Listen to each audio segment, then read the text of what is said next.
Doctor ने कहता है कि हार्ट ब्लॉकेज हैगी है जी 70% 80% है तो ਤੁਹਾਨੂੰ ਸਟੰਟ ਪਾਣੇ ਪੈਣਗੇ ਤੇ ਤੁਹਾਨੂੰ ਤਾਂ ਕੋਈ ਤਕਲੀਫ ਨਹੀਂ ਮਹਿਸੂਸ ਹੋ ਰਹੀ, ਤੁਹਾਨੂੰ ਠੀਕ ਲੱਗ ਰਿਹਾ ਤੇ ਤੁਹਾਨੂੰ ਮੈਂ ਇੱਕ ਵਧੀਆ ਜਿਹਾ ਨੁਸਖਾ ਦੱਸਦਾ ਤੇ ਤੁਸੀਂ ਦੱਸਿਓ ਮੈਨੂੰ ਖਾਣ ਤੋਂ ਬਾਅਦ ਕਿ ਤੁਹਾਡਾ 3-4 ਲੱਖ ਰੁਪਏ ਦਾ 5 ਲੱਖ ਰੁਪਏ ਦਾ ਮੈਂ ਫਾਇਦਾ ਕਰਾਇਆ ਕਿ ਨਹੀਂ ਦੋਸਤੋ। ਤਾਂ ਲਿਖੋ ਜੀ ਦਵਾਈਆਂ। ਸਭ ਤੋਂ ਪਹਿਲਾਂ ਤਾਂ ਇੱਕ ਅਨੰਤ ਮੂਲ ਨੂੰ ਰਾਤੀ ਉਹਦੀ ਜੜ ਲੈਣੀ ਹੈ, ਅਨੰਤ ਮੂਲ ਨੂੰ ਰਾਤੀ ਭਿਗਾਉਣਾ ਹੈ ਤੇ ਸਵੇਰੇ ਉੱਠ ਕੇ ਉਹਦਾ ਠੰਡਾ ਹੀ ਕਾੜਾ ਪੀਣਾ ਹੈ। ਉਸ ਤੋਂ ਬਾਅਦ ਇੱਕ ਪੁਸ਼ਕਰ ਮੂਲ ਦੀ ਜੜ ਲੈਣੀ ਹੈ ਜੀ, ਇੱਕ ਲੈਣਾ ਹੈ ਪਿਪਲੀ, ਇੱਕ ਲੈਣਾ ਹੈ ਚਿੱਤਰਕ, ਫਿਰ ਪਾਣਾ ਉਹਦੇ ਚ ਨਾਲ ਤ੍ਰਿਫਲਾ। ਇਹ ਚਾਰੋਂ ਚੀਜ਼ਾਂ ਦਾ ਚੂਰਨ ਬਣਾ ਕੇ ਅੱਧਾ ਚਮਚ ਸਵੇਰੇ ਸ਼ਾਮ ਲੈ ਲਓ 1 ਮਹੀਨਾ ਤੇ ਉਸ ਤੋਂ ਬਾਅਦ ਦੱਸਿਓ ਬਲੌਕੇਜ ਕਿੱਥੇ ਗਈ। जड़ी बूटियां बहुत वधिया काम करती हैं सौरभ जी, अगर तुसी मनो तां, अगर ट्रस्ट है तुहाडा तां। इस नुस्खे दे नाल किन्ने तक दी ब्लॉकेज तुसी खत्म कर चुके हो लोकां दी? इस नुस्खे दे नाल 90% तक दी ब्लॉकेज क्योर हो जाती है। कई बार मान लो किसी नूं अटैक आ गया घर दे विच, रात नूं बहुत लेट हो गए ने, तां SOS ਲਈ ਅਜਿਹਾ ਕੀ ਦੇ ਸਕਦੇ ਨੇ ਜਿਸ ਦੇ ਨਾਲ ਬੰਦੇ ਦੀ ਜਾਨ ਬਚ ਸਕੇ?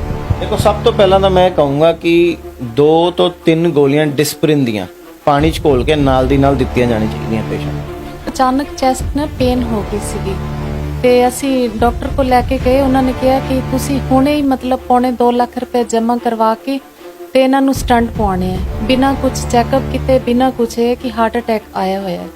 ਬਸ ਉਸ ਟਾਈਮ ਤਾਂ ਤੁਸੀਂ ਮਤਲਬ ਨਾ ਹੀ ਪੁੱਛੋ ਕਿ ਉਸ ਟਾਈਮ ਕੀ ਹਾਲਤ ਸੀਗੀ, ਪੈਸਾ ਕਿੱਥੋਂ ਆਣਾ ਸੀਗਾ ਤੇ ਨਹੀਂ ਜਾਨ ਕਿਵੇਂ ਬਚਾਣੀ ਸੀਗੀ।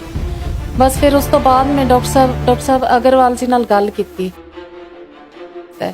ਉੱਥੋਂ ਕਵਰ ਹੋ ਕੇ ਅਸੀਂ ਬਾਹਰ ਆਏ। ਉਸ ਤੋਂ ਬਾਅਦ ਮੈਂ ਨਾਲੋਂ ਨਾਲ ਰਾਤ ਦੇ ਟਾਈਮ ਡਾਕਟਰ ਸਾਹਿਬ ਨੇ ਰਾਤ 9 ਵਜੇ ਮੈਡੀਸਨ ਦਿੱਤੀ ਇਹਨਾਂ ਦੀ, ਉਹਨਾਂ ਨੇ ਅਟੈਂਡ ਕੀਤਾ ਤੇ ਉਸ ਤੋਂ ਬਾਅਦ ਦੀ ਜਦ ਦੀ ਮੈਡੀਸਨ ਚੱਲਦੀ ਪਈ ਹੈ 40 ਦਿਨ ਮੈਡੀਸਨ ਖਾ ਕੇ ਉਸ ਤੋਂ ਬਾਅਦ ਇਹਨਾਂ ਦੀ CT ਐਨਜੀਓ ਕਰਵਾਤੀ।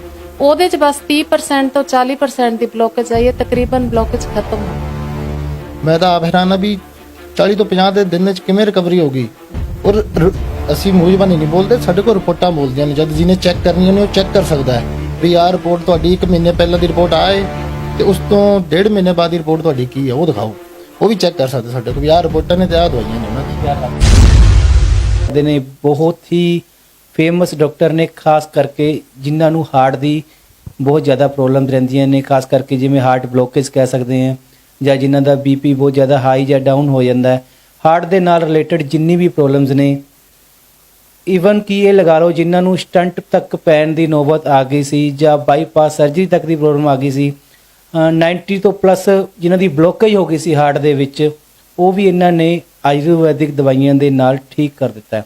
ਔਰ ਅੱਜ ਦੀ ਇਹ ਵੀਡੀਓ ਇਸ ਲਈ ਖਾਸ ਹੋਣ ਵਾਲੀ ਸੀ ਕਿਉਂਕਿ ਸਿਰਫ ਆਯੁਰਵੈਦਿਕ ਨੁਸਖੇ ਔਰ ਮੈਡੀਸਿਨ ਦੇ ਨਾਲ ਹਾਰਟ ਵਰਗੀਆਂ ਭਿਆਨਕ ਬਿਮਾਰੀਆਂ ਤੋਂ ਬਚਾਉਣਾ ਇਹ ਵੀ ਕਿਤੇ ਬਹੁਤ ਹੀ ਵਧੀਆ ਗੱਲ ਹੈ। ਡਾਕਟਰ ਅਗਰਵਾਲ ਜੀ ਸਾਡੇ ਨਾਲ ਨੇ, ਇਹਨਾਂ ਨਾਲ ਹੋਰ ਗੱਲਬਾਤ ਕਰ ਲੈਂਦੇ, ਪੁੱਛ ਲੈਂਦੇ ਕਿਸ ਤਰ੍ਹਾਂ ਹਾਰਟ ਦੀ ਪੇਸ਼ੈਂਟ ਸਰਦੀਆਂ ਦੇ ਵਿੱਚ ਆ ਕੇ ਖਾਸ ਕਰਕੇ ਇਸ ਦੇ ਮਰੀਜ਼ਾਂ ਦੇ ਵਿੱਚ ਵਧੋਤਰੀ ਕਿਉਂ ਹੋ ਜਾਂਦੀ ਹੈ। ਤੁਹਾਡਾ ਬਹੁਤ ਸਵਾਗਤ ਹੈ ਸਰ। ਨਮਸਕਾਰ ਜੀ। ਹੁਣ ਇੱਦਾਂ ਹੈ ਕਿ ਸਰਦੀਆਂ ਦੇ ਵਿੱਚ ਕੀ ਹੁੰਦਾ ਹੈ, ਸਰਦੀਆਂ ਦੇ ਵਿੱਚ ਆਪਣੀ ਜਿਹੜੀ ਕੋਸ਼ਿਕਾਵਾਂ ਹੈ ਕਨਸਟ੍ਰਿਕਟ ਹੋ ਜਾਂਦੀਆਂ, ਸਿकुड़ ਜਾਂਦੀਆਂ। ਸਿकुड़ਨ ਦੇ ਕਰਕੇ ਕੀ ਹੁੰਦਾ ਹੈ ਕਿ ਪ੍ਰੋਪਰ ਬਲੱਡ ਸਰਕੂਲੇਸ਼ਨ ਜਦੋਂ ਨਹੀਂ ਹੁੰਦਾ ਤੇ ਆਪਣੇ ਹੱਥ ਪੈਰ ਵੀ ਕਈ ਵਾਰ ਨੀਲੇ ਪੈ ਜਾਂਦੇ ਹੋਗੇ, ਤੁਸੀਂ ਸੌਰਵ ਜੀ ਦੇਖਿਆ ਹੋਏਗਾ। ਤੇ ਉਹਦੇ ਕਰਕੇ ਇਹ ਹਾਰਟ ਦੀ ਪ੍ਰੋਬਲਮ ਵੱਧ ਜਾਂਦੀ ਹੈ ਕਿਉਂਕਿ ਲੋਡ ਜਿਹੜਾ ਸਾਰਾ ਕਿੱਥੇ ਪੈਣਾ ਹੈ, ਮੋਟਰ ਤੇ, ਜਿਹੜਾ ਕਿ ਪੰਪ ਕਰ ਰਹੀ ਹੈ ਬਲੱਡ। ਉਹ ਮੋਟਰ ਤੇ ਜਦੋਂ ਲੋਡ ਪੈਂਦਾ ਹੈ ਉਹਨੂੰ ਜ਼ਿਆਦਾ ਕੰਮ ਕਰਨਾ ਪੈਂਦਾ ਹੈ। ਔਰ ਅਗਰ ਉਹ ਕਿਤੇ ਬਲੋਕੇਜ ਪੁਰਾਣੀ ਪਿੱਛੇ ਪਈ ਹੋਵੇ ਤੇ ਉਹ ਪੂਰਾ ਕੰਮ ਨਹੀਂ ਕਰ ਪਾਉਂਦਾ, ਜਿਹਦੇ ਕਰਕੇ ਉਹ ਲੋਡ ਵਿੱਚ ਆ ਕੇ ਜਿਹਦੇ ਕਰਕੇ ਹਾਰਟ ਅਟੈਕ ਜਾਂ ਡੈਥਸ ਹੋ ਜਾਂਦੀਆਂ ਸਰਦੀਆਂ ਦੇ ਸਪੈਸ਼ਲੀ। ਤੇ ਆਪਾਂ ਇਹ ਕੁਝ 2 ਤਰ੍ਹਾਂ ਦੀ ਬਿਮਾਰੀਆਂ ਹੁੰਦੀਆਂ ਬੇਸਿਕਲੀ। ਇੱਕ ਪੰਪਿੰਗ ਰੇਟ, ਜਿਹੜਾ ਕਿ ਇਹਨਾਂ ਨੇ ਦੱਸਿਆ ਸੌਰਵ ਜੀ ਨੇ, ਇੱਕ ਪੰਪਿੰਗ ਰੇਟ ਘਟ ਜਾਂਦਾ ਹੈ ਜਿਹਨੂੰ LVF ਕਹਿੰਦੇ, ਲੈਫਟ ਵੈਂਟ੍ਰੀਕੂਲਰ ਇਜੈਕਸ਼ਨ ਫ੍ਰੈਕਸ਼ਨ। ਔਰ ਇੱਕ ਜਿਹੜੀ ਚੀਜ਼ ਕੀ ਬਲੋਕੇਜ ਹੀ ਹੋ ਗਈ ਕਿ ਕੋਈ ਨਾੜੀ ਹੈਗੀ ਹੈ ਹਾਰਟ ਦੇ ਵਿੱਚ, ਉਹ ਹਾਰਟ ਨੂੰ ਬਲੱਡ ਸਪਲਾਈ ਕਰ ਰਹੀ ਹੈ, ਉਹਦੇ 'ਚ ਹੀ ਬਲੋਕੇਜ ਹੋ ਗਈ। ਤਾਂ ਹਾਰਟ ਅਗਰ ਮਾਲ ਨਰਿਸ਼ਡ ਹੋ ਜਾਏਗਾ, ਅਗਰ ਹਾਰਟ ਨੂੰ ਹੀ ਨਰਿਸ਼ਮੈਂਟ ਨਹੀਂ ਮਿਲੇਗੀ ਜਾਂ ਤੁਸੀਂ ਕਹਿ ਲਓ ਕਿ ਖਾਣਾ ਪੀਣਾ ਨਹੀਂ ਮਿਲੇਗਾ ਤੇ ਉਹਦੀ ਮਸਲਸ ਕਿੱਦਾਂ ਕੰਮ ਕਰਨਗੀਆਂ, ਕਿਉਂਕਿ ਹਾਰਟ ਵੀ ਮਸਲਸ ਦਾ ਹੀ ਬਣਿਆ ਹੋਇਆ। ਤੇ ਇਸ ਕਰਕੇ 2 ਤਰ੍ਹਾਂ ਦੀ ਪ੍ਰੋਬਲਮ ਵਾਲੇ ਪੇਸ਼ੈਂਟ ਜ਼ਿਆਦਾਤਰ ਆਪਣੇ ਕੋਲ ਆਉਂਦੇ ਨੇ। ਤੇ ਇਹਦੇ ਵਿੱਚ ਮੈਂ ਦੱਸਣਾ ਚਾਹਾਂਗਾ ਸਪੈਸ਼ਲੀ ਕਿ ਬਲੋਕੇਜ ਲਈ ਅਗਰ ਆਪਾਂ ਦੇਖੀਏ ਤਾਂ ਛੋਟੀ ਛੋਟੀ ਜੜੀ ਬੂਟੀਆਂ, ਕੁਝ ਛੋਟੇ ਨੁਸਖੇ ਹੈ ਜਿਹੜੇ ਕਿ ਬਹੁਤ ਵਧੀਆ ਕੰਮ ਕਰਦੇ ਆ। ਕੋਸ਼ਿਕਾएं ਕੰਸਟ੍ਰਿਕਟ ਹੋ ਰਹੀਆਂ, ਕੰਸਟ੍ਰਿਕਸ਼ਨ ਬੰਦ ਹੋ ਜਾਏਗੀ ਉਹਨਾਂ ਦੀ, ਤੇ ਮੋਰਟੈਲਿਟੀ ਰੇਟ ਜਿਹਦਾ ਕੀ ਕਹਿੰਦੇ ਆ ਤੁਸੀਂ ਰਾਤ ਨੂੰ ਸੁੱਤੇ ਪਏ ਆਪਾਂ ਬੰਦਾ ਚਲਾ ਗਿਆ, ਉਹ ਨਹੀਂ ਹੋਊਗਾ। ਤੇ ਥੋੜੀ ਹਲਦੀ, ਥੋੜਾ ਅਦਰਕ ਤੇ ਥੋੜੀ ਕਾਲੀ ਮਿਰਚ ਉਬਾਲ ਕੇ ਪਾਣੀ 'ਚ ਪਾ ਕੇ ਆਪਾਂ ਲੈਣਾ। ਇਸ ਦੇ ਨਾਲ ਜਾਣੀ ਕਿ ਕਾਫੀ ਜਿਹੜੀ ਪ੍ਰੋਬਲਮਸ ਨੇ ਉਹ ਘਟ ਜਾਂਦੀਆਂ, ਜਿਵੇਂ ਸਰਦੀ ਦੇ ਵਿੱਚ ਤੁਸੀਂ ਕਹਿ ਰਹੇ ਹੋ ਜਿਹੜੀਆਂ ਨਾੜੀਆਂ ਨੇ ਉਹ ਸੁੱਕੜ ਜਾਂਦੀਆਂ ਨੇ ਸਰਦੀ ਦੇ ਨਾਲ, ਜਿਸ ਦੇ ਨਾਲ ਜਿਹੜਾ ਬਲੱਡ ਦਾ ਸਰਕੂਲੇਟ ਹੈ ਉਹ ਥੋੜਾ ਜਿਹਾ ਘਟ ਜਾਂਦਾ ਹੈ, ਜਿਸ ਦੇ ਨਾਲ ਹਾਰਟ ਦੀ ਜਿਹੜੀ ਪ੍ਰੋਬਲਮਸ ਨੇ ਉਹ ਵੱਧ ਜਾਂਦੀਆਂ ਨੇ। ਕਿੰਨੇ ਕੁ ਜਿਹੜੇ ਤੁਸੀਂ ਤੁਹਾਡੇ ਕੋਲੇ ਪੇਸ਼ੈਂਟ ਤੁਸੀਂ ਹੁਣ ਤੱਕ ਠੀਕ ਕਰ ਚੁੱਕੇ ਹੋ? ਔਰ ਇੱਕ ਸਵਾਲ ਹੋਰ, ਕਿੰਨੇ ਤੱਕ ਦੀ ਬਲੋਕੇਜ, ਜਿਸ ਤਰ੍ਹਾਂ ਇੱਕ ਦੀ ਰੇਸ਼ੋ ਹੁੰਦੀ ਹੈ 70% ਬਲੋਕੇਜ, 80% ਬਲੋਕੇਜ, ਕਿੰਨੀ ਬਲੋਕੇਜ ਤੱਕ ਤੁਸੀਂ ਆਯੁਰਵੈਦਿਕ ਦਵਾਈਆਂ ਦੇ ਨਾਲ ਠੀਕ ਕਰ ਦਿੰਦੇ ਹੋ, ਜਿਨ੍ਹਾਂ ਨੂੰ ਸਟੈਂਟ ਪਾਉਣ ਤੱਕ ਦੀ ਨੌਬਤ ਆ ਗਈ ਸੀ ਕਿ ਉਹ ਵੀ ਆਯੁਰਵੈਦਿਕ ਦੇ ਨਾਲ ਤੁਸੀਂ ਹੁਣ ਤੱਕ ਠੀਕ ਕਰ ਚੁੱਕੇ ਹੋ? ਤੁਹਾਡਾ ਕਹਿਣਾ ਵੀ ਤੁਸੀਂ 17 ਸਾਲ ਦਾ ਤੁਹਾਡਾ ਐਕਸਪੀਰੀਅੰਸ ਹੈ, ਇਸ ਐਕਸਪੀਰੀਅੰਸ ਦੇ ਵਿੱਚ ਕਿੰਨੇ ਪੇਸ਼ੈਂਟ ਤੁਸੀਂ ਹੁਣ ਤੱਕ ਸਟੈਂਟ ਪੈਣ ਤੋਂ ਬਚਾ ਚੁੱਕੇ ਹੋ?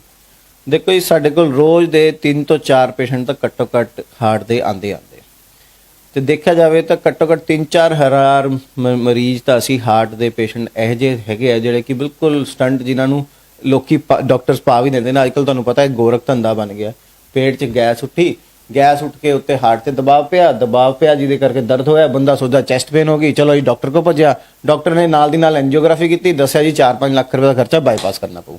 ਆਪਾਂ ਕੀ ਕਰਦੇ ਹਾਂ, ਜਾ ਕੇ ਕਰਾ ਲੈਂਦੇ ਹਾਂ, ਮਗਰ ਕੀ ਪਤਾ ਉਹ ਹੋਣਾ ਸੀ ਕਿ ਨਹੀਂ ਹੋਣਾ ਸੀ। ਹੁਣ ਸਾਡੇ ਕੋਲ ਜਿਹੜੇ ਵੀ ਮਰੀਜ਼ ਆਉਂਦੇ ਆ ਇਦਾਂ ਦੀ ਚੀਜ਼ ਲੈ ਕੇ ਕਿ ਕੋਈ ਬਲੋਕੇਜ ਆ ਗਈ, ਚਾਹੇ ਉਹ 90% ਹੈ ਚਾਹੇ ਉਹ 95% ਹੈ, ਆਯੁਰਵੇਦ ਦੇ ਨਾਲ ਅਸੀਂ ਉਹਨੂੰ ਠੀਕ ਕਰ ਸਕਦੇ ਹਾਂ। ਗੱਲ ਇਹ ਹੈ ਕਿ ਤੁਸੀਂ ਸਾਡੀ ਗੱਲ ਮੰਨਣੀ ਹੈ, ਸਾਡੇ ਪਰਹੇਜ਼ ਕਰਨੇ ਨੇ ਤੇ ਸਾਡੇ ਹਿਸਾਬ ਨਾਲ ਜ਼ਿੰਦਗੀ ਜੀਣੀ ਹੈ। ਸਭ ਤੋਂ ਮੇਨ ਗੱਲ ਇਹ ਹੈ। ਮਗਰ ਸਭ ਤੋਂ ਪਹਿਲਾਂ ਇਹ ਵੀ ਗੱਲ ਹੈਗੀ ਹੈ ਕਿ ਤੁਸੀਂ ਇਹ ਨਾ ਸੋਚਿਓ ਕਿ ਤੁਹਾਨੂੰ, ਦੇਖੋ ਇੱਕ ਸਿੰਪਟੋਮੈਟਿਕ ਪੇਸ਼ੈਂਟ ਹੁੰਦਾ, ਇੱਕ ਅਸਿੰਪਟੋਮੈਟਿਕ ਪੇਸ਼ੈਂਟ ਹੁੰਦਾ, ਦੋ ਤਰ੍ਹਾਂ ਦੇ ਪੇਸ਼ੈਂਟ ਹੁੰਦਾ। ਪੇਸ਼ੈਂਟ ਨੂੰ ਜਦੋਂ ਸਿੰਪਟਮ ਆਉਂਦਾ ਤਾਂ ਹੀ ਪਤਾ ਚੱਲਦਾ ਹਾਰਟ ਦੀ ਬਿਮਾਰੀ, ਉਸ ਤੋਂ ਪਹਿਲਾਂ ਤਾਂ ਸਾਨੂੰ ਵੀ ਨਹੀਂ ਪਤਾ ਚੱਲਦਾ ਕਿ ਸਾਡੇ ਅੰਦਰ 40% ਬਲੋਕੇਜ ਹੈ, 50 ਹੈ, 60 ਹੈ, 70 ਹੈ। ਤਾਂ ਜਦੋਂ ਸਿੰਪਟਮ ਆਇਆ, ਇੱਕ ਵਾਰੀ ਆਪਾਂ ਇਹ ਵੀ ਦੇਖੀਏ ਕਿ ਆਪਣੇ ਨੂੰ ਪਹਿਲਾਂ ਕੋਈ ਇਦਾਂ ਦੀ ਕੋਲੇਸਟ੍ਰੋਲ ਵੱਧ ਦੀ ਪ੍ਰੋਬਲਮ ਸੀਗੀ ਨਾ ਸੀਗੀ, ਕੁਝ ਇਦਾਂ ਦਾ ਰੈਗੂਲਰ ਕੋਈ ਪ੍ਰੋਬਲਮ ਰਹਿੰਦੀ ਸੀ, ਉਹ ਵੀ ਦੇਖਣਾ ਜ਼ਰੂਰੀ ਹੈ। ਮਗਰ ਇਹ ਵੀ ਹੈ ਇਹਤਿਆਤ ਵਰਤਣਾ, ਇਹ ਵੀ ਦੇਖਣਾ ਜ਼ਰੂਰੀ ਹੈ। ECG ਚੈੱਕ ਕਰਨੀ ਹੈ, ਈਕੋ ਚੈੱਕ ਕਰਨੀ ਹੈ, ਇਹ ਸਾਰੀ ਚੀਜ਼ਾਂ ਆਪਾਂ ਚੈੱਕ ਕਰਨੀਆਂ ਹੈ, ਤਾਂ ਹੀ ਆਪਾਂ ਡਿਸੀਜਨ ਲੈ ਪਾਵਾਂਗੇ ਕਿ ਆਪਾਂ ਉਹਦਾ ਇਲਾਜ ਆਯੁਰਵੇਦ ਦੇ ਮਾਧਿਅਮ ਤੋਂ ਕਰਨਾ ਕਿ ਅੰਗਰੇਜ਼ੀ ਮਾਧਿਅਮ ਤੋਂ ਕਰਨਾ। ਕਿਉਂਕਿ ਕਿਤੇ ਨਾ ਕਿਤੇ ਅੰਗਰੇਜ਼ੀ ਮਾਧਿਅਮ ਵੀ ਇਹਦੇ 'ਚ ਸਫਲ ਰਿਹਾ ਹੈ ਜਾਨ ਬਚਾਉਣ, ਕਿਉਂਕਿ ਜਾਨ ਬਚਾਉਣੀ ਜ਼ਰੂਰੀ ਹੈ ਭਾਜੀ। ਆਪਾਂ ਨੂੰ ਆਯੁਰਵੇਦ ਤੇ ਉਹਦੇ 'ਚ ਮਤਲਬ ਨਹੀਂ ਹੈ, ਪਹਿਲਾਂ ਜਾਨ ਬਚਣੀ ਚਾਹੀਦੀ ਹੈ ਬੰਦੇ ਦੀ। ਜਾਨ ਕਿੱਦਾਂ ਬਚੂਗੀ? ਅੱਖਾਂ ਖੋਲ ਕੇ ਟ੍ਰੀਟਮੈਂਟ ਕਰਨ ਨਾਲ। ਇਹ ਨਹੀਂ ਹੈ ਕਿ ਅੱਖਾਂ ਬੰਦ ਕਰਕੇ ਤੁਸੀਂ ਆਯੁਰਵੈਦਿਕ ਟ੍ਰੀਟਮੈਂਟ ਲਓ ਤਾਂ ਤੁਸੀਂ ਠੀਕ ਹੋ ਜਾਓਗੇ, ਨਾ ਨਾ, ਆਪਾਂ ਇਦਾਂ ਨਹੀਂ ਕਰੀਦਾ। ਪਹਿਲਾਂ ਦੇਖੀਦਾ ਪੇਸ਼ੈਂਟ ਦੇ ਸਿੰਪਟਮਸ, ਹਾਰਟ ਬਲੋਕੇਜ ਹੈ ਨਹੀਂ ਹੈ, ਸੱਚਾਈ ਨਾਲ ਸਾਥ ਦੇਣਾ ਜ਼ਰੂਰੀ ਹੈ। ਇੱਕ ਗੱਲ ਹੋਰ, ਕਿਸ ਤਰ੍ਹਾਂ ਪਤਾ ਲੱਗ ਸਕਦਾ ਹੈ ਵੀ ਹਾਰਟ ਦੀ ਪ੍ਰੋਬਲਮਸ ਆਉਣ ਵਾਲੀਆਂ ਨੇ? ਜਿਸ ਤਰ੍ਹਾਂ ਤੁਸੀਂ ਕਿਹਾ ਵੀ ਪਹਿਲਾਂ ਨਹੀਂ ਪਤਾ ਲੱਗਦਾ, ਕੁਝ ਇਸ ਤਰ੍ਹਾਂ ਦੇ ਕੋਈ ਸਿੰਪਟਮਸ ਹੁੰਦੇ ਨੇ ਬੋਡੀ ਦੇ ਵਿੱਚ, ਕੋਈ ਮੂਵਮੈਂਟ ਇਸ ਤਰ੍ਹਾਂ ਦੀ ਹੋਣੀ ਸ਼ੁਰੂ ਹੋ ਜਾਂਦੀ ਹੈ, ਜਾਂ ਕੋਈ ਇਸ ਤਰ੍ਹਾਂ ਦਾ ਫਾਰਮੂਲਾ ਜਿਸ ਦੇ ਨਾਲ ਪਤਾ ਲਗਾ ਸਕੇ ਵੀ ਸਾਡੀ ਜਿਹੜੀ ਹਾਰਟ ਨੂੰ ਪੰਪਿੰਗ ਹੈ ਜਾਂ ਹਾਰਟ ਨੂੰ ਜਿਹੜੀ ਸਪਲਾਈ ਹੈ ਉਹ ਪ੍ਰੋਪਰ ਜਾ ਰਹੀ ਹੈ ਜਾਂ ਨਹੀਂ? ਦੇਖੋ, ਸਭ ਤੋਂ ਵਧੀਆ ਫਾਰਮੂਲਾ ਇਹ ਹੈ ਕਿ ਜ਼ਿਆਦਾਤਰ ਹਾਰਟ ਦੀ ਪ੍ਰੋਬਲਮ ਕੋਲੇਸਟ੍ਰੋਲ ਵਧਣ ਕਰਕੇ ਆਉਂਦੀ ਹੈ, ਮਗਰ ਸਾਇੰਸ ਇਹ ਵੀ ਪ੍ਰੂਵ ਕਰ ਚੁੱਕੀ ਇਹਦੇ ਕਰਕੇ ਨਹੀਂ ਹੁੰਦੀ। ਮਗਰ ਇੱਕ ਸਿੰਪਲ ਜੇ ਕੁਝ ਸਿੰਪਟਮ ਤੁਹਾਡੀ ਬੋਡੀ 'ਚ ਆਉਣਗੇ, ਤੁਸੀਂ ਉਹ ਨੋਟ ਕਰਨੇ। ਜਿੱਦਾਂ ਕਿ ਜਦੋਂ ਤੁਸੀਂ ਚੱਲਦੇ ਹੋ, ਫਾਸਟ ਵਾਕ ਕਰਦੇ ਹੋ, ਤੁਹਾਨੂੰ ਸਾਹ ਤਾਂ ਨਹੀਂ ਚੜਦਾ, ਸੀੜੀਆਂ ਚੜ੍ਹਦੇ ਹੋ, ਛਾਤੀ ਤਾਂ ਨਹੀਂ ਐ ਪਾਊਂਡ ਕਰਦੀ, ਹਾਰਟ ਤਾਂ ਨਹੀਂ ਇਦਾਂ ਤੱਕ ਜ਼ਿਆਦਾ ਕਰਦਾ, ਇਹ ਸਭ ਤੋਂ ਮੇਨ ਸਿੰਪਟਮ ਹੈ। ਉਸ ਤੋਂ ਬਾਅਦ ਤੁਸੀਂ ਆਪਣਾ ਰੈਗੂਲਰ BP ਚੈੱਕ ਕਰਾਓ। BP ਉੱਪਰ ਤਾਂ ਉੱਪਰ ਤਾਂ ਥੱਲੇ ਤਾਂ ਨਹੀਂ ਜਾਂਦਾ ਜ਼ਿਆਦਾ। ਕਈ ਪੇਸ਼ੈਂਟਸ ਨੂੰ ਪਤਾ ਹੀ ਨਹੀਂ ਚੱਲਦਾ ਕਿ BP ਉਹਨਾਂ ਦਾ ਹਾਈ ਹੈ, 180 190 BP ਹੁੰਦਾ, ਉਹਨਾਂ ਨੂੰ ਪਤਾ ਹੀ ਨਹੀਂ ਚੱਲਦਾ, ਕਿਉਂਕਿ ਅੱਜ ਕੱਲ ਇੰਨਾ ਸਟ੍ਰੈਸ ਹੋ ਗਿਆ, ਇੰਨੀ ਜ਼ਿਆਦਾ ਚੀਜ਼ਾਂ, ਫਾਸਟ ਲਾਈਫ ਹੋ ਗਈ, ਆਪਾਂ ਨੂੰ ਆਪਣੀ ਬੋਡੀ ਲਈ ਤਾਂ ਟਾਈਮ ਹੀ ਨਹੀਂ ਮਿਲਦਾ। ਤੇ ਇਸ ਕਰਕੇ ਕੁਝ ਚੀਜ਼ਾਂ ਹੈ ਜਿਹੜੀਆਂ ਆਪਾਂ ਨੂੰ ਰੈਗੂਲਰ ਚੈੱਕ ਕਰਾਉਣੀ ਚਾਹੀਦੀਆਂ। ਤਾਂ ਮੈਂ ਕਹੂੰਗਾ ਸਭ ਤੋਂ ਪਹਿਲਾਂ ਤਾਂ ਟੋਟਲ ਕੋਲੇਸਟ੍ਰੋਲ ਦਾ ਲਿਪਿਡ ਪ੍ਰੋਫਾਈਲ ਕਰਕੇ ਇੱਕ ਟੈਸਟ ਹੁੰਦਾ ਹੈ, ਉਹ ਤੁਸੀਂ ਰੈਗੂਲਰ 6 ਮਹੀਨੇ ਜਾਂ ਸਾਲ 'ਚ ਇੱਕ ਵਾਰੀ ਜ਼ਰੂਰ ਕਰਾਓ। ਉਸ ਤੋਂ ਬਾਅਦ ਜਿਹੜੀ ਵਾਕਿੰਗ ਹੈ, ਅਗਰ ਆਪਾਂ ਮਾਰਨਿੰਗ ਵਾਕ, ਈਵਨਿੰਗ ਵਾਕ ਕਰਦੇ ਹਾਂ, ਤੇ ਉਹਦੇ 'ਚ ਆਪਾਂ ਨੂੰ ਖੁਦ ਨੂੰ ਦੇਖਣਾ ਚਾਹੀਦਾ ਹੈ ਕਿ ਆਪਾਂ ਨੇ ਨੂੰ ਸਾਹ ਜ਼ਿਆਦਾ ਤਾਂ ਨਹੀਂ ਚੜ੍ਹਦਾ। ਕਈਆਂ ਦੀ ਚੈਸਟ ਫੁੱਲ ਜਾਂਦੀ ਹੈ, ਸਾਹ ਚੜ੍ਹ ਜਾਂਦਾ, ਉਹਦੇ ਨਾਲ ਹੀ ਪਤਾ ਜਾਂਦਾ ਕਿ ਕੋਲੇਸਟ੍ਰੋਲ ਵਧਿਆ ਹੈ। ਤੇ ਇਹ ਚੀਜ਼ ਮੇਜਰ ਇਹਦੇ 'ਚ ਆਉਂਦੀ ਹੈ। ਉਸ ਤੋਂ ਬਾਅਦ ਫਿਰ ਕਈ ਵਾਰੀ BP ਫਲਕਚੁਏਸ਼ਨਸ, ਸਿਰ ਦਰਦ ਰਹਿਣਾ, ਲੋਕਾਂ ਨੂੰ ਕਈਆਂ ਨੂੰ ਘਬਰਾਹਟ ਰਹਿਣਾ, ਚੈਸਟ ਪੇਨ ਰਹਿਣਾ, ਲੋਕੀ ਇਗਨੋਰ ਕਰ ਦਿੰਦੇ ਅੱਜ ਕੱਲ੍ਹ। ਗੈਸ ਦੀ ਗੋਲੀ ਖਾਂਦੇ ਆ, ਚਲੋ ਜੀ ਠੀਕ ਹੋ ਗਈ, ਮਗਰ ਹੁਣ ਅੱਜ ਕੱਲ੍ਹ ਗੈਸ ਦੀ ਗੋਲੀ ਦੇ ਵਾਲੇ ਵੀ ਬੜਾ ਆ ਗਿਆ ਕਿ ਉਹ ਵੀ ਕਿਡਨੀ ਇੰਜਰੀ ਕਰਦੀ ਹੈ, ਕਿਡਨੀ ਨੂੰ ਖਰਾਬ ਕਰ ਸਕਦੀ ਹੈ। ਧਿਆਨ ਨਾਲ ਪ੍ਰਿਸਕ੍ਰਿਪਸ਼ਨ ਨਾਲ ਡਰਗ ਖਾਓ। ਅਗਰ ਤੁਸੀਂ ਕੋਈ ਵੀ ਦਵਾਈ ਖਾਣੇ ਡਾਕਟਰ ਤੋਂ ਲਿਖਾ ਕੇ ਖਾਓ, ਕੈਮਿਸਟ ਤੋਂ ਲੈ ਕੇ ਨਾ ਖਾਓ। ਮੈਂ ਤੁਹਾਨੂੰ ਇਹ ਕਹਿਣਾ ਚਾਹੂੰਗਾ।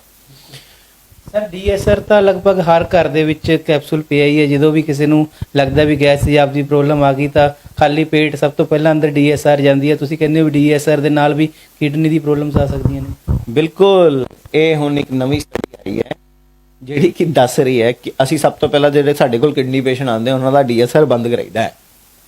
ਹਾਂ, ਇਹ ਸਭ ਤੋਂ ਜ਼ਿਆਦਾ ਜ਼ਰੂਰੀ ਹੈ। ਇੱਕ ਆਮ ਬੰਦੇ ਨੂੰ ਵੀ ਡੀਐਸਆਰ ਸੋਚ ਕੇ ਖਾਣੀ ਚਾਹੀਦੀ ਹੈ। ਮੈਂ ਤੁਹਾਨੂੰ ਇੱਕ ਗੈਸ ਦਾ ਨੁਸਖਾ ਦੱਸ ਦਿੰਦਾ, ਤੁਸੀਂ ਉਹ ਰੈਗੂਲਰ ਕਰੋ। ਬੜਾ ਹੀ ਸਿੰਪਲ ਸੌਖਾ ਨੁਸਖਾ, ਤੁਹਾਡੀ ਕਿਚਨ 'ਚ ਤੁਹਾਨੂੰ ਚੀਜ਼ ਮਿਲੇਗੀ। ਧਨੀਏ ਦੇ 2 ਚਮਚ, ਜਿਹੜਾ ਆਪਣੇ ਕੋਲ ਧਨੀਏ ਦੇ ਸੀਡਸ ਹੁੰਦੇ ਆ, ਉਹਦੇ 2 ਚਮਚ ਰਾਤੀ ਪਾਣੀ 'ਚ ਭਿਗੋਣੇ ਆ ਤੇ ਸਵੇਰੇ ਉੱਠ ਕੇ ਉਹ ਛਾਣ ਕੇ 1 ਗਿਲਾਸ ਪਾਣੀ ਦਾ ਖਾਲੀ ਪੇਟ ਪੀ ਜਾਣਾ। ਕੋਸਾ ਕਰਨਾ, ਥੋੜਾ ਕੋਸਾ ਵੀ ਕਰ ਸਕਦੇ ਹੋ। ਉਹ ਪੀਣ ਦੇ ਨਾਲ ਤੁਹਾਡੀ ਗੈਸ ਇੱਕਦਮ ਪਰਫੈਕਟ ਹੋ ਜਾਏਗੀ। ਤੁਹਾਨੂੰ ਡੀਐਸਆਰ ਲੈਣ ਦੀ ਲੋੜ ਹੀ ਨਹੀਂ। ਔਰ ਕਈ ਲੋਕਾਂ ਦਾ ਤਾਂ ਬੀਪੀ ਵੀ ਠੀਕ ਹੋ ਜਾਂਦਾ ਇਸ ਨੁਸਖੇ ਨਾਲ। ਹਾਂਜੀ, ਕਿਉਂਕਿ ਗੈਸ ਕਰਕੇ ਵੀ ਬੀਪੀ ਹੁੰਦਾ, ਬਟ ਐਲੋਪੈਥੀ ਕੀ ਹੈ, ਇਹ ਮੰਨਦੀ ਨਹੀਂ ਹੈ। ਉਹ ਤਾਂ ਸਿੱਧੀ ਦਵਾਈ ਦਿੰਦੀ ਹੈ, ਦਵਾਈ ਅੰਦਰ ਤੇ ਬੰਦਾ ਠੀਕ। ਔਰ ਲੋਕੀ ਸਾਲੋਂ ਸਾਲ ਬੀਪੀ ਦੀ ਦਵਾਈ ਖਾਂਦੇ ਆ, ਸਾਡੇ ਕੋਲ ਆਉਂਦੇ ਆ, ਅਸੀਂ 1-2 ਨੁਸਖਿਆਂ ਨਾਲ ਹੀ ਉਹਨਾਂ ਨੂੰ ਠੀਕ ਕਰ ਦਿੰਦੇ।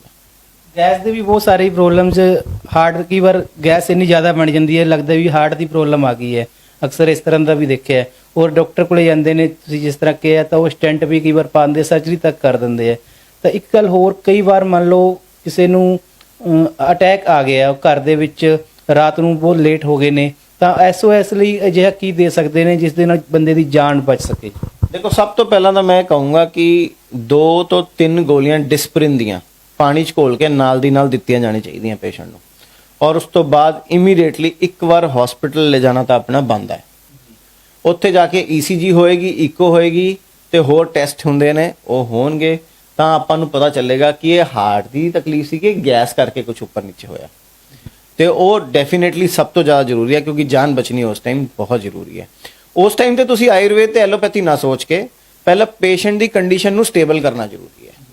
ਠੀਕ ਹੈ, ਉਸ ਤੋਂ ਬਾਅਦ ਫਿਰ ਅਗਰ ਉਹ ਕਹਿੰਦੇ ਨੇ ਕਿ 90-95% ਤੁਹਾਡੀ ਕੋਈ ਬਲੋਕੇਜ ਹੈਗੀ ਹੈ, ਤੁਸੀਂ ਉਦੋਂ ਸੋਚਦੇ ਹੋ ਕਿ ਮੈਂ ਹੁਣ ਸਟੇਬਲ ਹਾਂ, ਮੈਨੂੰ ਕੋਈ ਸਿੰਪਟਮ ਨਹੀਂ ਹੈ ਤੇ ਮੈਂ ਦਵਾਈਆਂ ਤੇ ਕੰਟੀਨਿਊ ਕਰ ਸਕਦਾ ਹਾਂ ਤੇ ਡਾਕਟਰ ਨੇ ਮੈਨੂੰ ਥੋੜਾ ਟਾਈਮ ਦਿੱਤਾ, ਉਦੋਂ ਤੁਸੀਂ ਆਯੁਰਵੈਦਿਕ ਟ੍ਰੀਟਮੈਂਟ ਲਓ ਤਾਂ ਜ਼ਿਆਦਾ ਵਧੀਆ।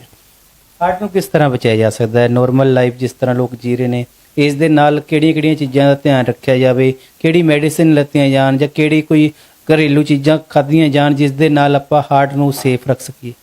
ਘਰੇਲੂ ਇੱਕ ਨੁਸਖਾ ਮੈਂ ਤੁਹਾਨੂੰ ਪਹਿਲਾਂ ਹੀ ਦੱਸਿਆ ਸੀਗਾ ਕਿ ਹਲਦੀ, ਅਦਰਕ ਤੇ ਕਾਲੀ ਮਿਰਚ, ਇਹ ਤਾਂ ਬਹੁਤ ਵਧੀਆ ਕਾਰਗਰ ਨੁਸਖਾ ਹੈ। ਉਸ ਤੋਂ ਬਾਅਦ ਜਿੱਦਾਂ ਤੁਹਾਨੂੰ ਮੈਂ ਗੈਸ ਦਾ ਨੁਸਖਾ ਦੱਸਦਾ, ਉਦਾਂ ਹੀ ਇੱਕ ਮੈਂ ਹਾਰਟ ਬਲੋਕੇਜ ਦਾ ਨੁਸਖਾ ਦੱਸਦਾ ਤੁਹਾਨੂੰ।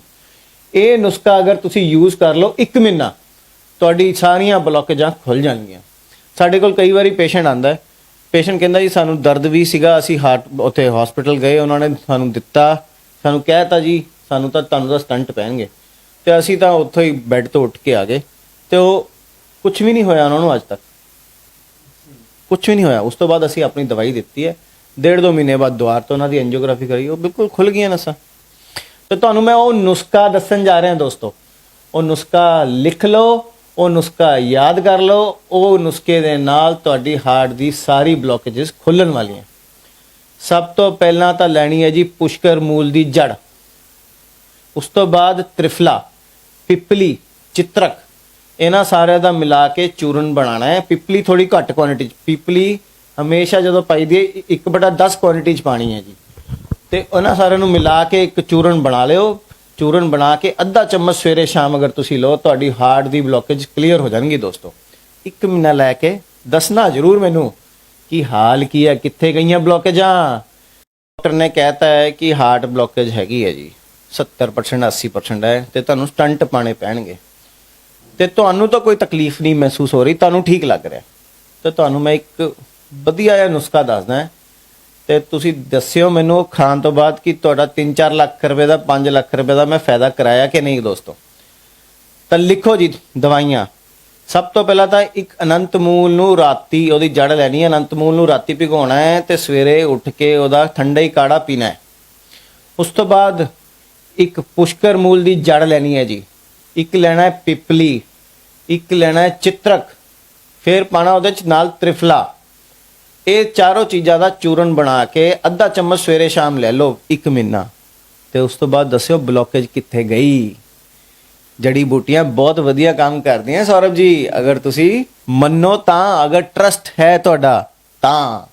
ਇਸ ਨੁਸਖੇ ਦੇ ਨਾਲ ਕਿੰਨੇ ਤੱਕ ਦੀ ਬਲੋਕੇਜ ਤੁਸੀਂ ਖਤਮ ਕਰ ਚੁੱਕੇ ਹੋ ਲੋਕਾਂ ਦੀ? ਇਸ ਨੁਸਖੇ ਦੇ ਨਾਲ 90% ਤੱਕ ਦੀ ਬਲੋਕੇਜ ਕਿਉਰ ਹੋ ਜਾਂਦੀ ਹੈ। ਕੀ ਬਾਤ ਹੈ ਜੀ। ਤਾਂ ਤੁਸੀਂ ਨੁਸਖਾ ਜਿਨ੍ਹਾਂ ਨੂੰ ਲੋਕਾਂ ਨੇ ਸਟੰਟ ਪਵਾਉਣ ਤੱਕ ਦੀ ਨੌਬਤ ਆ ਗਈ ਹੈ, ਔਰ ਚੱਲੇ ਨੇ ਵੀ ਸਟੰਟ ਪਵਾ ਲਈਏ ਜਾਂ ਬਾਈਪਾਸ ਸਰਜਰੀ ਕਰ ਲਈਏ, ਅਗਰ ਬਹੁਤ ਜ਼ਿਆਦਾ ਦਿੱਕਤ ਦੇ ਵਿੱਚ ਨਹੀਂ ਹੋ ਤਾਂ ਮੈਂ ਵੀ ਤੁਹਾਨੂੰ ਰეკਮੈਂਡ ਕਰੂੰਗਾ, ਕਿਉਂਕਿ ਬਹੁਤ ਸਾਰੇ ਪੇਸ਼ੈਂਟ ਇਹਨਾਂ ਤੋਂ ਠੀਕ ਹੋ ਚੁੱਕੇ ਨੇ।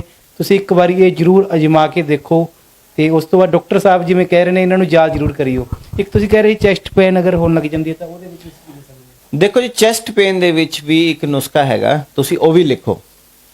ਦੇਖੋ, ਚੈਸਟ ਪੇਨ ਵਿੱਚ ਡਾਕਟਰ ਤੁਹਾਨੂੰ ਸੋਰਬਿਟਰੇਟ ਦੀ ਗੋਲੀ ਦੇ ਦੂਗਾ, ਉਹ ਤੁਸੀਂ ਜਦੋਂ ਖਾਓਗੇ ਥੋੜੀ ਦੇਰ ਸ਼ਾਂਤ ਹੋ ਜਾਏਗੀ, ਫਿਰ ਦੁਬਾਰਾ ਤੋਂ ਹੋ ਜਾਏਗੀ। ਆਪਾਂ ਇਹ ਕੰਮ ਨਹੀਂ ਕਰਨਾ, ਆਪਾਂ ਹਫਤਾ 10 ਦਿਨ, ਜ਼ਿਆਦਾ ਤੋਂ ਜ਼ਿਆਦਾ 15 ਦਿਨ ਇਹ ਨੁਸਖਾ ਅਪਣਾਉਣਾ ਹੈ। ਉਸ ਤੋਂ ਬਾਅਦ ਦੱਸਣਾ ਹੈ ਮੈਨੂੰ ਚੈਸਟ ਪੇਨ ਕਿੱਥੇ ਗਈ।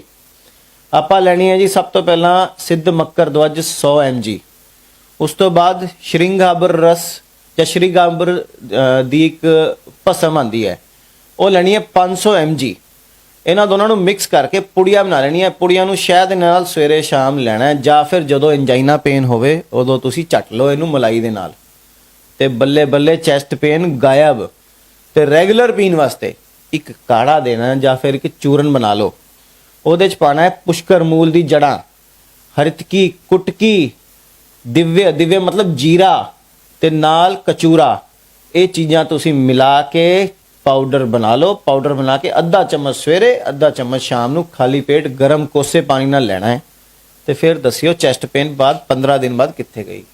ਜਿਹੜੀ ਲੋਕੀ ਸਾਲੋ ਸਾਲ, ਸੌਰਵ ਜੀ 15 ਸਾਲ ਚੈਸਟ ਪੇਨ ਦੀ ਦਵਾਈਆਂ ਖਾਈ ਜਾਂਦੇ, ਮੇਰੇ ਕੋਲ ਜਿਹੜੇ ਆਂਦੇ ਆ ਕਿ ਸਾਡੇ ਤਾਂ ਜੀ ਇੰਜਾਈਨਾ ਪੇਨ ਰਹਿੰਦਾ, ਜਦੋਂ ਪੇਨ ਹੁੰਦਾ ਅਸੀਂ ਇਹ ਗੋਲੀ ਚੱਬ ਲੈਂਦੇ ਆ, ਨਾਲ ਦੀ ਨਾਲ ਠੀਕ ਹੋ ਜਾਂਦਾ। ਇਹ ਤਾਂ ਕੋਈ ਪਰਮਾਨੈਂਟ ਹੱਲ ਹੀ ਨਹੀਂ ਹੋਇਆ। ਆਪਾਂ ਦਾ ਪਰਮਾਨੈਂਟ ਹੱਲ ਕਰਨਾ, 15 ਦਿਨ ਦੇ ਵਿੱਚ ਚੈਸਟ ਪੇਨ ਗਾਇਬ ਕਰਨੀ ਤੁਹਾਡੀ। ਕੀ ਬਾਤ ਹੈ ਸਰ, ਇਸ ਤਰ੍ਹਾਂ ਦਾ ਬਹੁਤ ਹੀ ਜ਼ਿਆਦਾ ਵਧੀਆ।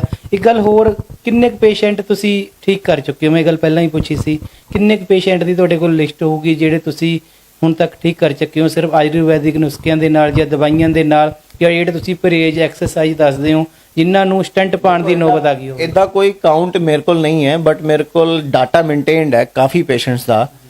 4-5 ਹਜ਼ਾਰ ਪੇਸ਼ੈਂਟ ਤਾਂ ਹੋਏਗਾ ਜਿਹੜੇ ਕਿ ਇਦਾਂ, ਜਿਨ੍ਹਾਂ ਦੀ ਹਾਰਟ ਦੀ ਪ੍ਰੋਬਲਮ ਸੀਗੀ, ਬਲੋਕੇਜ ਕਲੀਅਰ ਕਰਤੀ ਗਈ। ਤੇ ਇਦਾਂ ਦੇ ਪੇਸ਼ੈਂਟਸ ਹੈਗੇ ਆ ਜਿਹੜੇ ਕਿ ਬਿਲਕੁਲ LVF, ਜਿਹੜਾ ਮੈਂ ਆਪਾਂ ਰਹਿ ਗਿਆ ਉਹ ਮਾਮਲਾ, ਕਿ ਜਿਹਦੇ ਚ ਪੰਪਿੰਗ ਰੇਟ ਘਟ ਜਾਂਦਾ ਹੈ। ਮੋਟਰ ਲੱਗੀ ਹੈ ਤੁਹਾਡੇ ਸਰੀਰ 'ਚ ਇੱਕ, ਜਿਹੜਾ ਕਿ ਪੰਪ ਕਰ ਰਹੀ ਹੈ ਪੂਰੇ ਸਰੀਰ 'ਚ ਖੂਨ ਦਾ ਦੌਰਾ ਕਰਨ ਵਾਲਾ ਹਾਰਟ ਹੀ ਹੈ। ਉਹ ਦੌਰਾ ਕਰਨ ਵਾਲੇ ਨੂੰ ਜਦੋਂ ਪੰਪ ਹੀ ਘੱਟ ਖੂਨ ਕਰੇਗਾ ਤਾਂ ਕੀ ਹੋਊਗਾ? ਸਰਦੀਆਂ ਵਿੱਚ ਦੋਸਤੋ ਆਪਣਾ ਹਾਰਟ ਜਿਹੜਾ ਹੈ ਉਹ ਤੇ ਦਬਾਅ ਪੈਂਦਾ। ਕਿਉਂ? ਕਿਉਂਕਿ ਆਪਣੀ ਜਿਹੜੀ ਮਾਸਪੇਸ਼ੀਆਂ ਹੈ ਤੇ ਨਾਲ ਜਿਹੜੀਆਂ ਬਲੱਡ ਵੈਸਲਸ ਹੈ ਉਹ ਸਿਕੜਨ ਲੱਗ ਜਾਂਦੀਆਂ। ਜਦੋਂ ਸਿਕੜਨਗੀਆਂ ਤਾਂ ਕੀ ਹੋਊਗਾ? ਪੂਰਾ ਬਲੱਡ ਸਰਕੂਲੇਸ਼ਨ ਪ੍ਰੋਪਰ ਨਹੀਂ ਪਹੁੰਚੇਗਾ। ਲੋਡ ਕਿੱਥੇ ਆਊਗਾ? ਹਾਰਟ ਤੇ। ਹਾਰਟ ਤੇ ਲੋਡ ਆਊਗਾ, ਉਹਨੂੰ ਹੋਰ ਪੰਪ ਕਰਨਾ ਪਊਗਾ, ਉਹਨੂੰ ਹੋਰ ਜ਼ੋਰ ਲਾਣਾ ਪਊਗਾ। ਇਸੇ ਕਰਕੇ ਸਰਦੀਆਂ 'ਚ ਹਾਰਟ ਦੀ ਪ੍ਰੋਬਲਮ ਵੱਧ ਜਾਂਦੀ ਹੈ। ਦੇਖੋ, ਜਿਨ੍ਹਾਂ ਨੂੰ ਹਾਰਟ ਦੀ ਤਕਲੀਫ ਰਹਿੰਦੀ ਹੈ ਤੇ ਆਹ 2 ਰੁਪਏ ਵਾਲਾ ਨੁਸਖਾ ਮੈਂ ਇੱਕ ਦੱਸਣ ਵਾਲਾ ਹੈ, ਉਹ 'ਚ ਤੁਸੀਂ ਕੀ ਕਰਨਾ ਹੈ, 4 ਗੋਲੀਆਂ ਡਿਸਪਰਿਨ ਦੀਆਂ ਪਾਣੀ 'ਚ ਘੋਲ ਕੇ ਨਾਲ ਦੀ ਨਾਲ ਪੇਸ਼ੈਂਟ ਨੂੰ ਖਿਲਾਣੀ ਹੈ। ਜੇ ਬਾਈ ਚਾਂਸ ਤੁਹਾਨੂੰ ਕੋਈ ਹਾਰਟ ਅਟੈਕ ਆਉਂਦਾ, ਤੁਸੀਂ ਡਾਕਟਰ ਕੋਲ ਪਹੁੰਚਣ ਜੋਗੇ ਹੋ ਜਾਓਗੇ। ਇਹ ਇੱਕ ਛੋਟਾ ਜਿਹਾ ਨੁਸਖਾ ਹੈ, ਅਗਰ ਤੁਸੀਂ ਇਸਤੇਮਾਲ ਕਰੋਗੇ ਤੁਹਾਨੂੰ ਵਧੀਆ ਰਹੇਗਾ। ਇਹਦੇ ਨਾਲ ਬਲੱਡ ਥਿਨ ਹੋ ਜਾਂਦਾ ਹੈ। ਡਾਕਟਰ ਸਾਹਿਬ, ਅਗਰ ਕੋਈ ਪੇਸ਼ੈਂਟ ਤੁਹਾਨੂੰ ਮਿਲਣਾ ਚਾਹੁੰਦਾ ਹੈ, ਤੁਹਾਡੇ ਤੋਂ ਰਾਏ ਲੈਣਾ ਚਾਹੁੰਦਾ ਹੈ, ਤਾਂ ਤੁਹਾਨੂੰ ਕਿਸ ਤਰ੍ਹਾਂ ਉਹ ਪਹੁੰਚ ਕਰ ਸਕਦਾ ਤੁਹਾਡੇ ਤੱਕ? ਦੇਖੋ, ਨੀਚੇ ਅਸੀਂ ਹੈਲਪਲਾਈਨ ਨੰਬਰ ਦੇ ਦਿੰਦੇ ਹਾਂ, ਤੁਸੀਂ ਇੱਥੇ ਕਾਲ ਕਰਕੇ ਅਪਾਇੰਟਮੈਂਟ ਲੈ ਕੇ ਆ ਸਕਦੇ ਹੋ। ਸਾਡਾ ਐਡਰੈਸ ਹੈਗਾ 1669 ਨੰਬਰ, ਫੇਸ 7, ਮੋਹਾਲੀ। ਡਾਕਟਰ ਸਾਹਿਬ, ਮੈਨੂੰ ਨਹੀਂ ਪਤਾ ਤੁਹਾਡੀ ਕਿੰਨੀ ਫੀਸ ਤੁਸੀਂ ਲੈਂਦੇ ਹੋ ਆਮ ਪੇਸ਼ੈਂਟ ਤੋਂ। ਅਗਰ ਕੋਈ ਇਹ ਵੀਡੀਓ ਦੇਖ ਕੇ ਤੁਹਾਡੇ ਕੋਲੇ ਕੋਈ ਹਾਰਟ ਦਾ ਪੇਸ਼ੈਂਟ ਖਾਸ ਕਰਕੇ ਆਉਂਦਾ, ਤੁਸੀਂ ਪਹਿਲਾਂ ਹੀ ਬੜੀ ਸੇਵਾ ਕਰ ਰਹੇ ਹੋ ਇੱਕ ਤਰ੍ਹਾਂ ਨੁਸਖੇ ਦੱਸ ਕੇ, ਕਿ ਉਹਦੇ ਵਿੱਚ ਆਪਾਂ ਫੀਸ ਵੀ ਉਹਨਾਂ ਦੀ ਮਾਫ ਕਰ ਸਕਦੇ ਹਾਂ? ਹਾਂਜੀ, ਬਿਲਕੁਲ ਕਰ ਸਕਦੇ, ਕੋਈ ਦਿੱਕਤ ਵਾਲੀ ਗੱਲ ਨਹੀਂ। ਅਗਰ ਕੋਈ ਵੀ ਵੀਡੀਓ ਦੇਖ ਕੇ ਡਾਕਟਰ ਸਾਹਿਬ ਕੋਲੇ ਆਉਣਾ ਚਾਹੁੰਦਾ ਹੈ, ਇਹਨਾਂ ਦੇ ਐਡਰੈਸ ਤੇ ਆਪਣੀਆਂ ਰਿਪੋਰਟਸ ਦਿਖਾਉਣਾ ਚਾਹੁੰਦਾ ਹੈ, ਕੋਈ ਮਸ਼ਵਰਾ ਲੈਣਾ ਚਾਹੁੰਦਾ ਹੈ ਖਾਸ ਕਰਕੇ ਹਾਰਟ ਦੇ ਪੇਸ਼ੈਂਟ ਦੇ ਲਈ, ਤਾਂ ਫ੍ਰੀ ਆਫ ਕੋਸਟ ਤੁਹਾਡੇ ਲਈ ਇਹ ਅੱਜ ਦਾ ਆਫਰ ਹੀ ਲਗਾ ਲਓ ਇੱਕ ਤਰ੍ਹਾਂ ਦਾ ਹੈਗੇ। ਡਾਕਟਰ ਸਾਹਿਬ ਦੀ ਸੇਵਾ ਤੁਸੀਂ ਲੈ ਸਕਦੇ ਹੋ। ਡਾਕਟਰ ਸਾਹਿਬ, ਬਹੁਤ ਹੀ ਵਧੀਆ ਲੱਗਿਆ ਤੁਹਾਡੇ ਨਾਲ ਗੱਲਬਾਤ ਕਰਕੇ। ਜਿਸ ਤਰ੍ਹਾਂ ਤੁਸੀਂ, ਮੈਂ ਕਹਿ ਸਕਦਾ ਵੀ ਲੋਕਾਂ ਦੀ ਜਾਨ ਬਚਾਉਣ ਵਾਲਾ ਕੰਮ ਹੈ, ਕਿਉਂਕਿ ਹਾਰਟ ਦੇ ਪੇਸ਼ੈਂਟ ਬਹੁਤ ਜ਼ਿਆਦਾ ਵੱਧ ਰਹੇ ਨੇ ਹੁਣ, ਔਰ ਜਿਨ੍ਹਾਂ ਨੂੰ ਸਟੰਟ ਪਾਉਣ ਵਾਸਤੇ ਰეკਮੈਂਡ ਕਰ ਦਿੱਤਾ ਗਿਆ ਹੈ ਜਾਂ ਬਾਈਪਾਸ ਸਰਜਰੀ ਵਾਸਤੇ ਕਰ ਦਿੱਤਾ ਹੈ। ਤੁਸੀਂ ਅਜਿਹੇ ਨੁਸਖੇ ਵੀ ਦੱਸ ਦਿੱਤੇ ਜਿਨ੍ਹਾਂ ਨਾਲ ਇਸ ਤੋਂ ਵੀ ਬਚਿਆ ਜਾ ਸਕਦਾ ਹੈ ਸਰ। ਬਹੁਤ ਜ਼ਿਆਦਾ ਵਧੀਆ, thank you so much sir. Thank you. ਜਦੋਂ ਹਾਰਟ ਦੀ ਗੱਲ ਆਉਂਦੀ ਹੈ ਨਾ ਤਾਂ ਪੇਸ਼ੈਂਟ ਵੀ ਬਹੁਤ ਜ਼ਿਆਦਾ ਡਰੇ ਹੋਏ ਹੁੰਦੇ ਨੇ, ਔਰ ਉਸੇ ਡਰ ਦਾ ਫਾਇਦਾ ਕੁਝ ਜਲਾਦ ਡਾਕਟਰ, ਮੈਂ ਉਹਨਾਂ ਦਾ ਨਾਮ ਲਊਂਗਾ, ਸਾਰੇ ਡਾਕਟਰ ਇਸ ਤਰ੍ਹਾਂ ਦੇ ਨਹੀਂ ਹੁੰਦੇ, ਕੁਝ ਜਲਾਦ ਡਾਕਟਰ ਉਸ ਦਾ ਫਾਇਦਾ ਲੈਣਾ ਚਾਹੁੰਦੇ ਨੇ ਔਰ ਪੇਸ਼ੈਂਟ ਨੂੰ ਕਹਿੰਦੇ ਵੀ ਜਾਂ ਤਾਂ ਹੁਣੇ ਹੁਣ ਸਟੈਂਟ ਪਵਾ ਲਓ ਜਾਂ ਫਿਰ ਇਹਨਾਂ ਦੀ ਇੰਜੀਓਗ੍ਰਾਫੀ ਕਰਵਾ ਲਓ, ਬਾਈਪਾਸ ਸਰਜਰੀ ਕਰਵਾ ਲਓ, ਕਿਉਂਕਿ ਨਹੀਂ ਤਾਂ ਤੁਹਾਡਾ ਪੇਸ਼ੈਂਟ ਮੈਨੂੰ ਨਹੀਂ ਲੱਗਦਾ ਬਚੇਗਾ। ਇਸੇ ਤਰ੍ਹਾਂ ਦੀ ਬਹੁਤ ਸਾਰੀ ਘਟਨਾਵਾਂ ਤੁਸੀਂ ਅਕਸਰ ਸੁਣਦੇ ਹੋਵੋਗੇ, ਤੁਹਾਡੇ ਨਾਲ ਵੀ ਹੁੰਦੀਆਂ ਹੋਣਗੀਆਂ। ਉਹਨਾਂ ਦੇ ਵਿੱਚੋਂ ਇੱਕ ਤੁਹਾਨੂੰ ਅਸੀਂ ਉਦਾਹਰਨ ਦਿਖਾ ਦਿੰਦੇ ਹਾਂ। ਖੰਨਾ ਤੋਂ ਆਏ ਹੋਏ ਨੇ, ਮੁਹਾਲੀ ਚੈੱਕਅਪ ਕਰਾਉਣ ਲਈ ਆਏ ਸੀ ਤਾਂ ਅਸੀਂ ਇੱਥੇ ਇੰਟਰਵਿਊ ਕਰਨ ਡਾਕਟਰ ਦੀ ਆਏ ਹੋਏ ਸੀ ਤਾਂ ਅਸੀਂ ਇਹਨਾਂ ਨੂੰ ਸਾਰੀ ਹੱਡ ਬੀਤੀ ਪੁੱਛੀ। ਤੁਸੀਂ ਸੁਣੋਗੇ ਤਾਂ ਹੈਰਾਨ ਹੋ ਜਾਓਗੇ। ਮੈਂ ਤੁਹਾਨੂੰ ਗੱਲਬਾਤ ਕਰਵਾਉਣਾ। ਕੀ ਨਾਮ ਹੈ ਜੀ ਤੁਹਾਡਾ? ਕਮਲਜੀਤ ਕੌਰ ਜੀ। ਕੀ ਹੋਇਆ ਸੀ ਜੀ ਤੁਹਾਡੇ ਨਾਲ? ਜਿਸ ਤਰ੍ਹਾਂ ਤੁਸੀਂ ਦੱਸ ਰਹੇ ਸੀ ਹੁਣ ਵੀ ਤੁਹਾਨੂੰ ਵੀ ਇਸੇ ਤਰ੍ਹਾਂ ਹੀ ਡਾਕਟਰ ਕਹਿ ਦਿੱਤਾ ਗਿਆ ਸੀ ਵੀ ਤੁਸੀਂ ਹੁਣੀ ਬਾਈਪਾਸ ਸਰਜਰੀ ਕਰਵਾ ਲਓ। ਹਾਂਜੀ, ਮੇਰੇ ਹਸਬੰਡ ਨੂੰ ਅਚਾਨਕ ਚੈਸਟ ਨਾ ਪੇਨ ਹੋ ਗਈ ਸੀਗੀ ਤੇ ਅਸੀਂ ਡਾਕਟਰ ਕੋਲ ਲੈ ਕੇ ਗਏ। ਉਹਨਾਂ ਨੇ ਕਿਹਾ ਕਿ ਤੁਸੀਂ ਹੁਣੇ ਹੀ ਮਤਲਬ ਪੌਣੇ 2 ਲੱਖ ਰੁਪਏ ਜਮ੍ਹਾਂ ਕਰਵਾ ਕੇ ਤੇ ਇਹਨਾਂ ਨੂੰ ਸਟੰਟ ਪਵਾਉਣੇ ਆ, ਬਿਨਾਂ ਕੁਝ ਚੈੱਕਅਪ ਕੀਤੇ, ਬਿਨਾਂ ਕੁਝ ਇਹ ਕਿ ਹਾਰਟ ਅਟੈਕ ਆਇਆ ਹੋਇਆ ਹੈ। ਬਸ ਉਸ ਟਾਈਮ ਤਾਂ ਤੁਸੀਂ ਮਤਲਬ ਨਾ ਹੀ ਪੁੱਛੋ ਕਿ ਉਸ ਟਾਈਮ ਕੀ ਹਾਲਤ ਸੀਗੀ, ਪੈਸਾ ਕਿੱਥੋਂ ਆਣਾ ਸੀਗਾ ਤੇ ਨਹੀਂ ਜਾਨ ਕਿਵੇਂ ਬਚਾਣੀ ਸੀਗੀ। ਬਸ ਫਿਰ ਉਸ ਤੋਂ ਬਾਅਦ ਮੈਂ ਡਾਕਟਰ ਸਾਹਿਬ ਅਗਰਵਾਲ ਜੀ ਨਾਲ ਗੱਲ ਕੀਤੀ ਤੇ ਉੱਥੋਂ ਕਵਰ ਹੋ ਕੇ ਅਸੀਂ ਬਾਹਰ ਆਏ। ਉਸ ਤੋਂ ਬਾਅਦ ਮੈਂ ਨਾਲੋਂ ਨਾਲ ਰਾਤ ਦੇ ਟਾਈਮ ਡਾਕਟਰ ਸਾਹਿਬ ਨੇ ਰਾਤ 9 ਵਜੇ ਮੈਡੀਸਨ ਦਿੱਤੀ ਇਹਨਾਂ ਦੀ, ਉਹਨਾਂ ਨੇ ਅਟੈਂਡ ਕੀਤਾ ਤੇ ਉਸ ਤੋਂ ਬਾਅਦ ਦੀ ਜਦ ਦੀ ਮੈਡੀਸਨ ਚੱਲਦੀ ਪਈ ਹੈ 40 ਦਿਨ ਮੈਡੀਸਨ ਖਾ ਕੇ ਉਸ ਤੋਂ ਬਾਅਦ ਇਹਨਾਂ ਦੀ ਸੀਟੀ ਐਨਜੀਓ ਕਰਵਾਤੀ। ਉਹਦੇ 'ਚ ਬਸ 30% ਤੋਂ 40% ਦੀ ਬਲੋਕੇਜ ਆਈ ਹੈ, ਤਕਰੀਬਨ ਬਲੋਕੇਜ ਖਤਮ ਹੋ ਗਈ ਹੈ। ਅੱਜ ਦੀ ਡੇਟ 'ਚ ਇਹ ਬਿਲਕੁਲ ਫਿਟ ਨੇ, ਕੋਈ ਉਸ ਤੋਂ ਬਾਅਦ ਦਿੱਕਤ ਨਹੀਂ ਆਈ, ਨਾ ਸਾਹ ਚੜਦਾ ਹੈ, ਪੌੜੀਆਂ ਵੀ ਆਪਣੀ ਰਿਹਾਇਸ਼ ਉੱਪਰ ਹੈ, ਪੌੜੀਆਂ ਵੀ ਚੜਦੇ ਨੇ, ਉੱਦਾਂ ਕੰਮ ਵੀ ਕਰ ਲੈਂਦੇ ਨੇ, ਮਾੜਾ ਮੋਟਾ ਭਾਰ ਵੀ ਚੱਕ ਲੈਂਦੇ ਤੇ ਪਰਮਾਤਮਾ ਦਾ ਵੀ ਸ਼ੁਕਰ ਹੈ। ਤੇ ਮੈਂ ਡਾਕਟਰ ਸਾਹਿਬ ਅਗਰਵਾਲ ਜੀ ਦਾ ਬਹੁਤ ਬਹੁਤ ਧੰਨਵਾਦ ਕਰਦੀ ਹਾਂ, ਜਿਨ੍ਹਾਂ ਨੇ ਮਤਲਬ ਐਡਾ ਸਹੀ ਗਾਈਡ ਕਰਕੇ ਨਾ ਤੇ ਇਹਨਾਂ ਦੀ ਜਾਨ ਵੀ ਬਖਸ਼ੀ ਤੇ ਇੱਕ ਸਾਡੇ ਪੈਸੇ ਦਾ ਵੀ ਬਚਾਓ ਕੀਤਾ। ਤੇ ਇੱਕ ਏਜ ਘੱਟ ਸੀਗੀ ਤੇ ਸਰਜਰੀ ਦੇ ਨਾਮ ਤੋਂ ਵੀ ਡਰ ਲੱਗਦਾ ਹੈ, ਕਿਉਂਕਿ 60-70 ਦੀ ਤਾਂ ਚਲੋ ਏਜ 'ਚ ਹੋ ਜਾਂਦਾ ਤੇ ਇਹਨਾਂ ਦੀ ਤਾਂ 47-48 ਸੀਗੀ। ਇਸ ਗੱਲੋਂ ਤੋਂ ਸਰਜਰੀ ਤੋਂ ਮੈਂ ਬਹੁਤ ਡਰਦੀ ਸੀਗੀ ਤੇ ਮੈਂ ਡਾਕਟਰ ਸਾਹਿਬ ਦਾ ਬਹੁਤ ਜ਼ਿਆਦਾ ਧੰਨਵਾਦ ਕਰਦੀ ਹਾਂ ਵੀ ਉਹਨਾਂ ਨੇ ਸਾਨੂੰ ਮਤਲਬ ਇਹ ਰਾਹ ਦਿਖਾ ਕੇ ਤੇ ਬਚਾਇਆ। ਤੇ ਮੈਂ ਤੁਹਾਨੂੰ ਵੀ ਗਾਈਡ ਕਰਦੀ ਹਾਂ ਕਿ ਹਾਂ ਤੁਸੀਂ ਮਤਲਬ ਇਹਨਾਂ ਚੱਕਰਾਂ 'ਚ ਨਾ ਪਓ ਤੇ ਡਾਕਟਰ ਸਾਹਿਬ ਕੋਲ ਆਓ ਤੇ ਆਪਣਾ ਇਲਾਜ ਕਰਵਾਓ। ਸਰ ਵੀ ਸਾਡੇ ਨਾਲ ਨੇ ਜਿਨ੍ਹਾਂ ਨਾਲ ਇਹ ਸਾਰੀ ਘਟਨਾ ਵਾਪਰੀ ਸੀ। ਸਰ ਹੁਣ ਕਿਸ ਤਰ੍ਹਾਂ ਦਾ ਫੀਲ ਹੋ ਰਿਹਾ? ਬਹੁਤ ਵਧੀਆ ਫੀਲ ਹੋ ਰਿਹਾ, ਬਹੁਤ ਵਧੀਆ। ਮੈਂ ਵੈਸੇ ਇਸ ਚੀਜ਼ ਵੀ ਉਹ ਜਲਾਦਾਂ ਦੇ ਇੱਕ ਸ਼ਿਕੰਜੇ ਚੋਂ ਬਾਹਰ ਅਸਲ ਇਸ ਚੀਜ਼ ਨੂੰ ਮੰਨਦਾ ਨਹੀਂ ਸੀਗਾ ਵੀ ਆਯੁਰਵੈਦਿਕ ਸਾਨੂੰ ਇਹ ਕਿਹਾ ਗਿਆ ਸੀਗਾ ਵੀ ਬਹੁਤ ਲੰਬਾ ਇਲਾਜ ਹੈ ਤੇ ਬਹੁਤ ਲੇਟ ਸ਼ੁਰੂ ਹੁੰਦਾ ਹੈ। ਤੇ ਜਦੋਂ ਡਾਕਟਰ ਸਾਹਿਬ ਨੇ ਮੈਨੂੰ ਦੱਸਿਆ ਵੀ ਤੁਸੀਂ ਇੱਕ ਵਾਰੀ ਆ ਕੇ ਦਵਾਈ ਤਾਂ ਖਾਓ, ਜੇ ਤੁਹਾਨੂੰ ਲੱਗੇ ਤਾਂ ਫਿਰ ਜੋ ਮਰਜ਼ੀ ਕਰਵਾ ਲਿਓ, ਤੇ ਅਸੀਂ ਤਾਂ ਹੈਰਾਨ ਹੋ ਗਏ। ਸਾਨੂੰ ਤਾਂ ਯਕੀਨ ਨਹੀਂ ਹੋਇਆ ਵੀ ਇਦਾਂ ਹੋ ਸਕਦਾ ਕਿਵੇਂ ਆਯੁਰਵੈਦਿਕ ਦੇ ਵਿੱਚ। ਤੇ ਮੈਂ ਕਹਿੰਦਾ ਸਾਨੂੰ ਸਮਝ ਨਹੀਂ ਆਈ ਵੀ ਇਹ ਕਿੱਦਾਂ ਹੋ ਸਕਦਾ ਵੀ ਇੰਨੀ ਜਲਦੀ ਰਿਕਵਰੀ ਹੋਊਗੀ ਤੇ ਮੁੜ ਕੇ ਅੱਜ ਤੱਕ ਕੋਈ ਦਿੱਕਤ ਨਹੀਂ ਹੈ, ਨਾ ਕੋਈ ਦਰਦ, ਨਾ ਕੋਈ ਕਿਸੇ ਟਾਈਪ ਦਾ ਦਿੱਕਤ ਪਰੇਸ਼ਾਨੀ ਕੁਝ। ਕੀ ਕਹਿਣਾ ਚਾਹੂੰਗੀ ਮੈਂ ਉਹਨਾਂ ਡਾਕਟਰਾਂ ਦੇ ਤੁਹਾਡੇ ਮੂੰਹ ਤੋਂ ਸੁਣਨਾ ਚਾਹੂੰਗਾ ਜਿਹੜੇ ਇਸ ਤਰ੍ਹਾਂ ਪੇਸ਼ੈਂਟ, ਭੋਲੇ ਭਾਲੇ ਪੇਸ਼ੈਂਟ ਜਿਹੜੇ ਮਜਬੂਰ ਹੁੰਦੇ ਨੇ ਕਿਤੇ ਨਾ ਕਿਤੋਂ।